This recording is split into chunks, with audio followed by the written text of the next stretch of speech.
আমার প্রত্যাশা আছে যেহেতু অন্তর্বর্তীকালীন সরকার কোনো দলীয় সরকার নয়, অবশ্যই সরকারের কাছে সে প্রত্যাশা থাকবে যে নির্বাচনটা যাতে কোনো ধরনের মানে প্রভাবিত নির্বাচন যাতে না হয়, শতভাগ প্রভাবমুক্ত নির্বাচন যাতে হয়, এই প্রত্যাশা অবশ্যই সরকারের কাছে আছে। আর এই সরকার তার কর্মকাণ্ডের মধ্য দিয়ে সেটি প্রমাণ করতে হবে।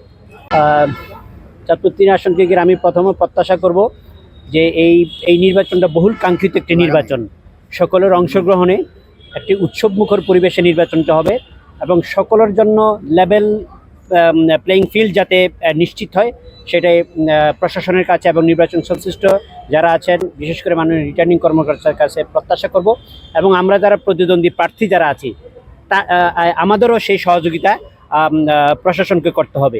নির্বাচনে সকলে সমানভাবে যাতে সুযোগ পায় আর আচরণবিধি যাতে পুঙ্খানুপুঙ্খভাবে আমরা যাতে অনুসরণ করি এবং সেই বিধিমালা যাতে আমরা মেনে চলি। আমি এখনো পর্যন্ত আমি এই ধরনের কোনো কিছু আশঙ্কা করছি না, কোনো ধরনের ঝুঁকি বা কোনো ধরনের হুমকি কোনো কিছু আমি দেখছি না।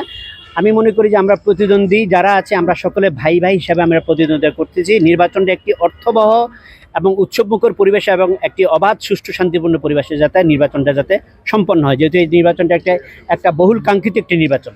ভোটারদের উদ্দেশ্যে হচ্ছে আমি প্রত্যাশা করব একটি পরিবর্তিত বাংলাদেশ, সুফিবাদী সমাজ, সুফিবাদী রাষ্ট্র যাতে কায়েম হয়, সেজন্য আহলে সুন্নাত ওয়াল জামাতের সমর্থিত বাংলাদেশ ইসলামী ফ্রন্ট মনোনীত মোমবাতি প্রতীকের আমি চাঁদপুর ৩ আসনে প্রার্থী হয়েছি। চাঁদপুরের 5টি আসনে আমাদের প্রার্থিতা দেওয়া হয়েছে।